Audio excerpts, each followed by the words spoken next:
Welcome back to New Rockstars. I'm Erik Voss, and this is a breakdown of Marvel Studios' Black Widow, which finally tells the story of the most secretive Avenger and the blood on her ledger. Really is the first MCU film to release after a 2-year gap. It's just welcome relief to appreciate all the interesting filmmaking details, the MCU Easter eggs, and other hidden gems that appear all over this film. Spoiler warning, and let's dive into the past, or past. And before we begin, be sure to head over to newrockstarsmerch.com for our Black Widow inspired latest obsession shirt. I kind of play on the classic hourglass logo. Super limited supply. We got another Black Widow shirt design you might like, as well as some Loki designs like the Gator Loki polo shirt and the Loki Out of Time tee that I'm wearing. Get it all at newrockstarsmerch.com. Here we go. We open in Ohio, 1995, where Natasha Romanoff, age 11, played by Ever Anderson, daughter of Mila Jovovich, spent her youth with a family of Russian spies. Now, these include Yelena Belova, Florence Pugh, but here, Violet McGraw, Black Widow's longtime rival in the comics, Alexei Shostakov, aka the Red Guardian, David Harbour, a Soviet counterpart to Captain America, and Melina Vostokov, Rachel Weisz, aka the Iron Maiden from the comics. But from this dysfunctional family unit, we get this film's central thematic conflict: forgiving your family. Because the main events of Black Widow are set right after Captain America's Civil War in 2016, 2 years before the Avengers would reunite Infinity War. But in this interim period, with her Avengers family in this kind of divorce, Natasha Romanoff must both forgive and seek forgiveness from her past family so that she can learn to heal the family that she chose. Similar to the premise of The Americans on FX, Russian spy families are actually a real-world thing. In 2010, the FBI arrested 10 Russian illegals, including 4 couples who had all been living undercover in America for years. And you'll notice the opening credits allude to this with a TV report from WHIH, that's Marvel's in-universe news service, about Natasha's family being outed, evoking those reports that we saw in 2010. But the year 1995 is an eventful one in MCU history, as S.H.I.E.L.D. was stretched thin dealing with the Skrulls and the Kree and the return of Carol Danvers in the events of Captain Marvel. But also, elsewhere in the universe, Gamora was taken from her native people and turned into a deadly weapon by Thanos, parallel to the girl soldier future awaiting these two. Young Natasha has blue hair covering up her red roots, already foretelling a life of hair alteration and masking her red. The sisters exchange this whistle,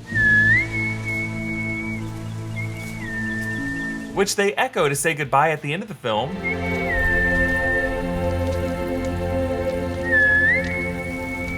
And the opening lines of this film are also bookended. Flip upside down. And I bet you're gonna fall down first. And later when Natasha finds Yelena on the ground, Yelena says, "We're both upside down."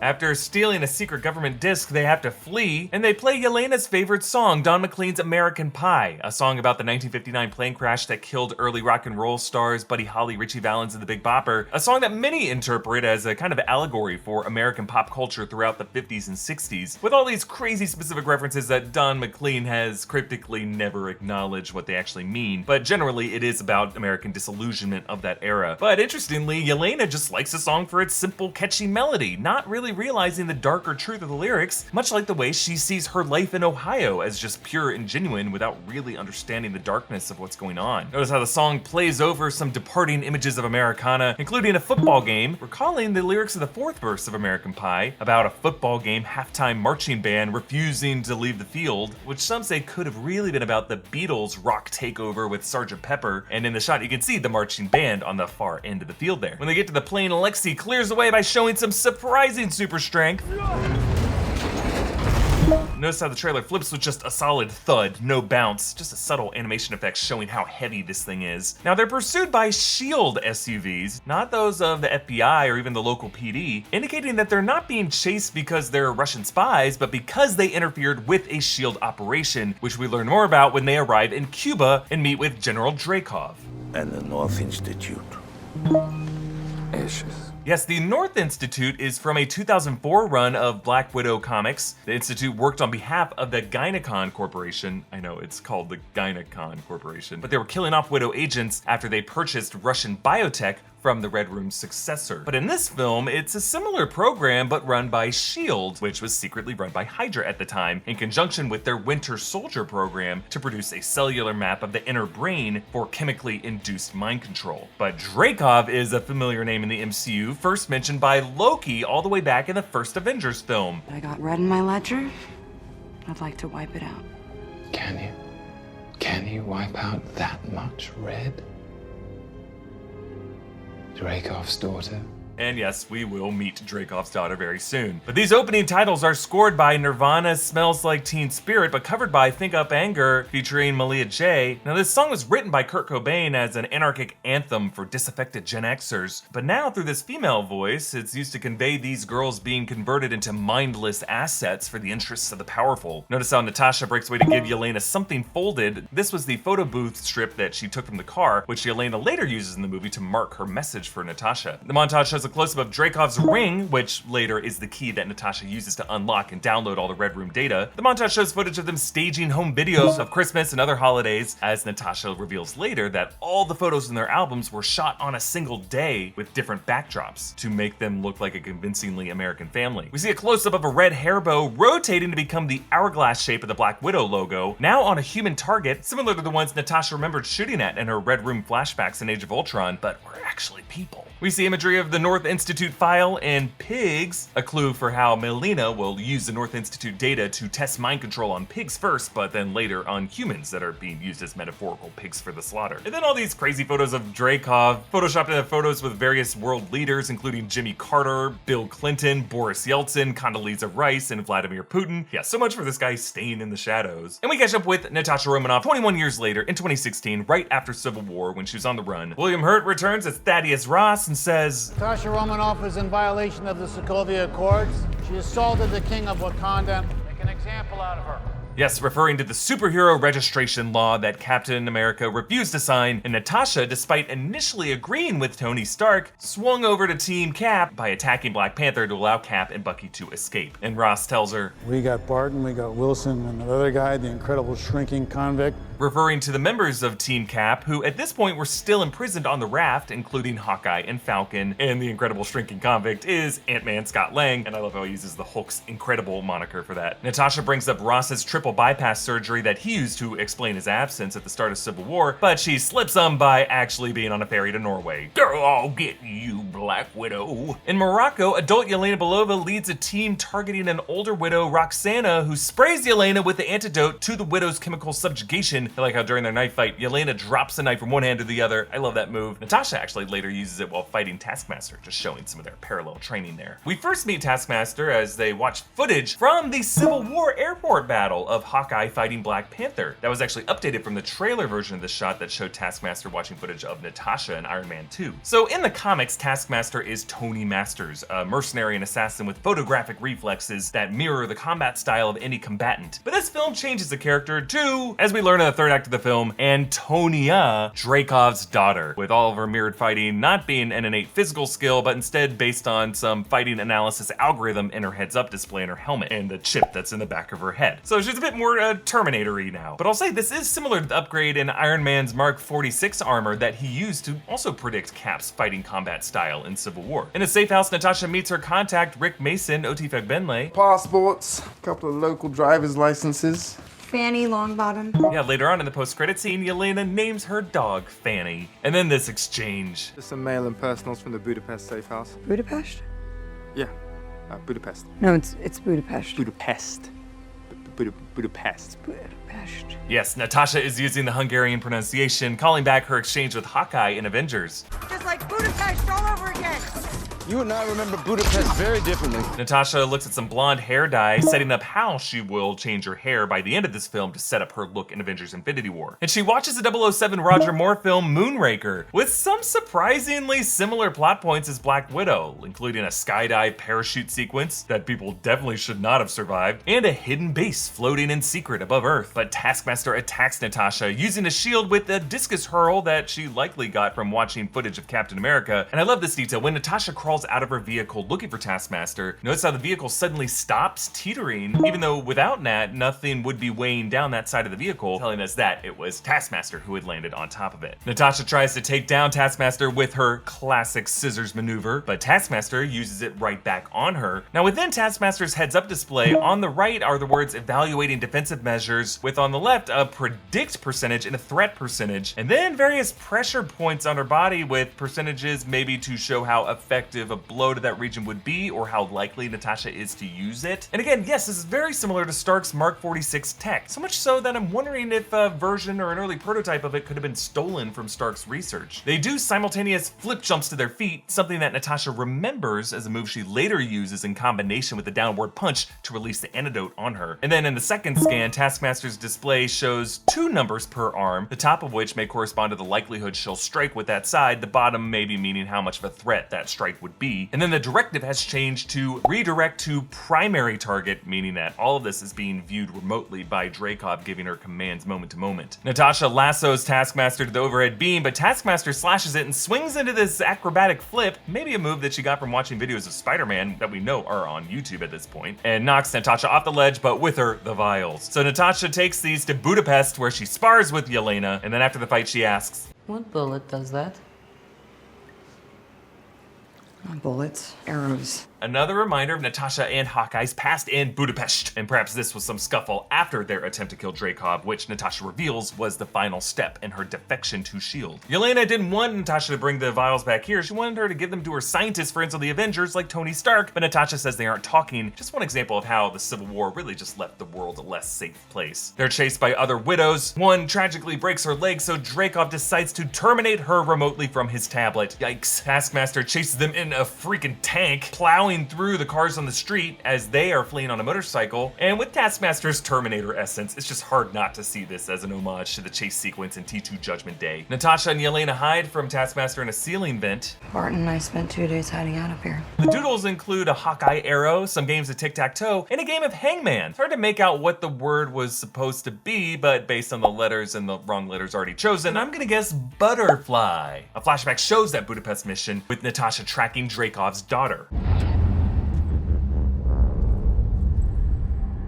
Yeah, that sound effect of Antonia stepping out of the car is a modulated version of the sound Taskmaster made earlier when she hopped out of the car to confront Natasha on the bridge. Just a little clue telling us that they are the same person. Yelena explains that the reason Dreykov was able to stay off of Natasha's radar or never tried to kill her was to stay hidden from the big Avengers. Wait, what are the big ones? Well, I doubt the god from space has to take an ibuprofen after a fight. Of course, referencing Thor, though Thor was off-world during Civil War. But this video was sponsored by ExpressVPN. Now that shows like Rick and Morty are back, do you want to rewatch old seasons but your streaming service doesn't have it? Well, ExpressVPN can help you with that, because ExpressVPN is a virtual private network that encrypts your data to keep it from being stolen or tracked. ExpressVPN allows you to reroute your connection to a server in a country of your choice, making geo-restrictions a thing of the past. Like the US Netflix doesn't have Rick or Morty, but the UK Netflix does. You can open up yourself to a whole new library of content without having to pay for a whole new streaming service. You don't even have to clone your daughter to make it work. ExpressVPN is also helpful for preventing your online data from being stolen or monitored without your knowledge. I like how easy ExpressVPN is to use. No confusion, no wasted time, and the whole thing runs fast. Just fire up the app and connect with just one click. It's a top-rated VPN provider, rated #1 by TechRadar, CNET, and many more. Find out how you can get 3 months of ExpressVPN for free by visiting expressvpn.com/newrockstars or clicking the link in the description below. Yelena mocks Natasha's landing pose with the hair flip back. It's a fighting pose. You're a total poser. Not a poser. One of my favorite running jokes of the movie, but also an example of how to Yelena, Natasha's family of the Avengers seems like a joke. A way of hitting back at her for Natasha saying Yelena thinking her Ohio family was so great, that being a joke. Later they talk about their parents. Did you ever look for your parents? The real ones? Well, my mom abandoned me in the street like garbage. In Endgame, Natasha would be shaken to hear Red Skull call her daughter of Ivan, meaning she has some father out there named Ivan, but back in Infinity War, he also called Gamora daughter of Thanos when he was not her biological father, just a very hands-on paternal figure. So really this leaves this Ivan guy a MCU mystery. Yelena says she invented histories for them all. My sister moved out west. Is that right? You're a science teacher. Your husband, he renovates houses? I like to think of this hypothetical life as Natasha marrying Bruce Banner, who does, in a way, renovate houses. Yelena mentions wanting a dog, which she does get in the post-credit scene. On the drive, Yelena says, "See my vest." It has a lot of pockets. but I use them all the time. I've never had control over my own life before, and now I do. So when she gives this vest to Natasha and Nat shows up wearing this same vest in Infinity War, it's not just about the pockets, folks. It is a symbol of she and her sister having more control over their lives. And we catch up with Alexei in prison. There he is, Captain. Red Guardian's time. I grab hold of his shield. A test of strength. Yeah, the other prisoner is right to point out, if this was 1983 or 84, Steve Rogers was still frozen in ice. And assuming Alexei had been in prison for longer than 5 years, it's impossible for the two to have ever met, or Cap to have any idea who he is. And Alexei goes on with his story. Anyway, this shield, you know, that he carries with him like a precious baby blanket, you know. I use it to my advantage. I take it, I push him out the window. But if you think about it, Alexei does get a kind of victory moment this way in the final sequence, using the shield to his advantage to smash a soldier through the window of the jet. His prison tattoos are awesome, including a Russian Imperial Eagle on his chest and Karl and marks across his knuckles. Natasha and Yelena sent him a Red Guardian action figure. Yeah, it sounds like David Harbour actually recorded the Russian catchphrase for the toy. And I love that Natasha and Yelena assumed he would be wistful enough to pull that string so that he would find the earpiece in the head. On their tablet, this prison is called 7th Circle Prison, which is the name of a run of the Punisher Daredevil comics, but also the Circle in Hell in Dante's Inferno for souls that have committed acts of violence. Alexei is strong enough to break glass and kick down the doors, but not to climb the second level, perhaps justifying why he was unable to escape in the past. Natasha does her posed landing. Yelena blows the tower, which triggers an avalanche, and Alexei springboards off a shield to make it up finally, similar to that moment in the Avengers when Natasha springboarded from Cap's shield to hop up to some Chitauri. And then after lifting him out, Yelena hits Alexei for abandoning them, and he asks if it's her time of the month, to which they respond, I don't have a uterus. Or ovaries. Yeah, that's what happens when the Red Room gives you an involuntary hysterectomy. yes, a much more vivid description of what Natasha described in Age of Ultron to Bruce Banner. They have a graduation ceremony. They sterilize you. It's efficient. One less thing to worry about. So they find Melina on her pig farm where she's using mind control tech to guide these pigs through a maze like lab rats. I just feel so bad for these pigs, especially that Alexei one, the one she nearly suffocates. Of course, not to mention the human test subjects, whom she never really seems to feel that bad about torturing. We stole the key to unlocking free will. The world functions on a higher level when it is controlled. Which leads to an argument over whether they were true family at any point. Our family was never real, so there's nothing to hold on to. Please don't say that. It was real. It was real to me. You are my mother. You were my real mother. But afterwards, Melina and Natasha end up coming together over Natasha learning that her biological mother continued to look for her and then was killed off by Dreykov. I just feel like Melina's switch comes a bit too quickly, as if she might have had another agenda here. Like, she could have revealed this to Natasha in order to gain her trust, but really to further incentivize Natasha to kill Dreykov in order to remove him from the Widow program and allow Melina to step in and take over the operation. Like, I just have a lot of questions about her plan. The way she has only one earpiece set, which is kind of a weird detail, almost like Melina wanted all the communication of this plan to go through her, and this plan was to offer to help land the Red Room right into Ross's lap, even though that could end up with her behind bars. And she does this by sneaking into the engine control room of a base that she designed and therefore would know that Dreykov would be watching her, so that she would have to oopsie daisy do svidanya the engine to crash the whole thing that would conveniently destroy all evidence of her role in this chemically subjugating women program.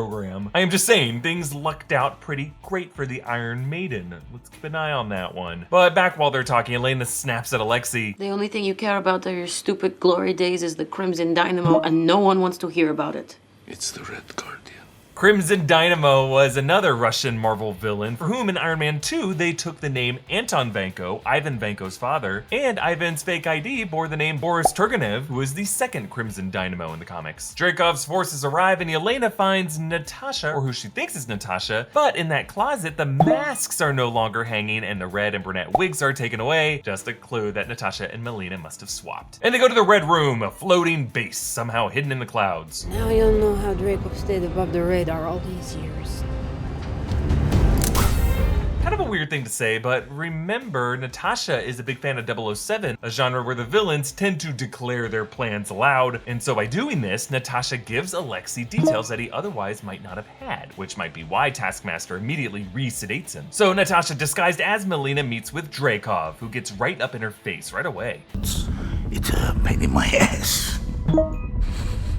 Yeah, notice he inhales through his nose briefly, and then shortly after, he cuts her off and forces her to sit while gripping her head. Yeah, he may have caught from this moment, or even from her scent, that this is not the real Melina, and then just plays along. And then as Dreykov boxes her in, saying Natasha is a traitor, the light from outside dims on his face, and then the jig is up. When you look into the eyes of a child you have raised, no mask in the world can hide that.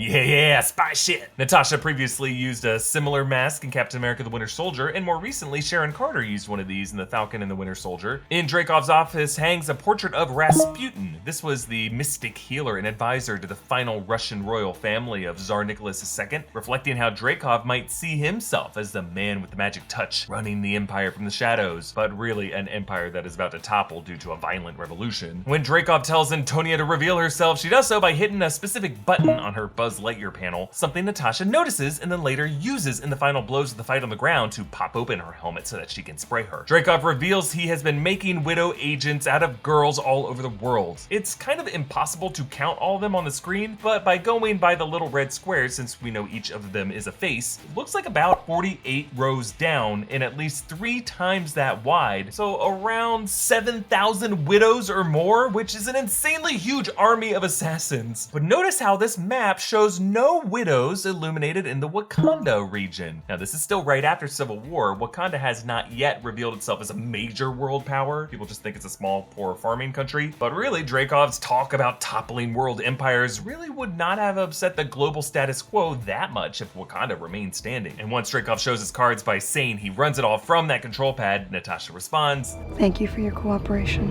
a callback to Avengers when she tricked Loki into revealing his plan. Thank you for your cooperation. So Natasha severs her olfactory nerve so that she can attack Dreykov, and you can see the moment she snatches his ring when she places her hand on his on the control pad, goes right over the ring, and as he falls back, no ring. Dreykov's glasses fall off as she hits him, but when the widows save him, he puts them back on, signaling how he's back in control, but setting up, when he dies, his glasses fly off after Yelena blows his getaway jet's engine. Meanwhile, Taskmaster's fighting Alexei, showing off some vibranium claws like Black Panther, and kick flips the shield just like Cap's big move. Also, notice Taskmaster shows that she's been watching footage of the Winter Soldier as well, because she does Bucky's signature knife flip. Natasha fights the other widows as the red light from Dreykov's world map beams the faces of the other girls onto their own faces, just showing how all these women are connected, fighting for the fates of all the women around the globe. And Yelena hits them all with an antidote grenade, and as Natasha downloads the data about the other widows, their faces flicker past, creating this kind of Michael Jackson black or white music video effect where they all merge into one. Just another display of how all their forced servitude connects them in a way. When Natasha frees Taskmaster from the cell, Taskmaster's heads-up display in the helmet flickers, a little sign to Natasha that the prediction algorithm is glitching and she might have a chance to break through to her. But the base explodes and crashes, leading to this insane skydive battle, and to stop her sister from falling first, echoing the first scene, Natasha dives after her with a parachute and then miraculously makes it to the ground safely enough. Natasha gets a scissor kick that Antonia is unable to reciprocate,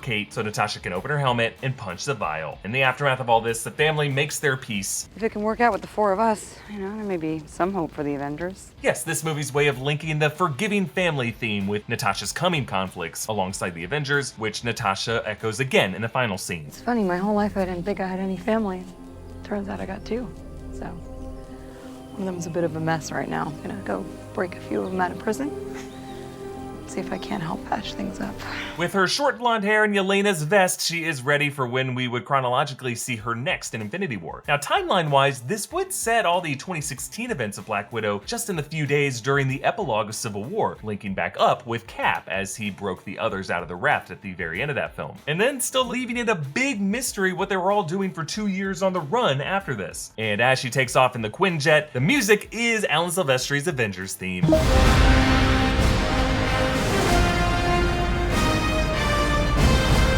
leaving us with the shot of the fireflies in the trees, just like in the opening scene, but now visually linking with the glows on the world map, each glow representing one of the forgotten lives that these sisters have now put on a path to liberation. Now, I broke down the post-credit scene in a whole other video, go check that out, but that is everything I noticed in Black Widow. More videos will be coming out on this channel about this movie soon, so be sure to subscribe to New Rockstars, follow me at EA Voss, follow New Rockstars. Thanks for watching. Those Vidania douchebags.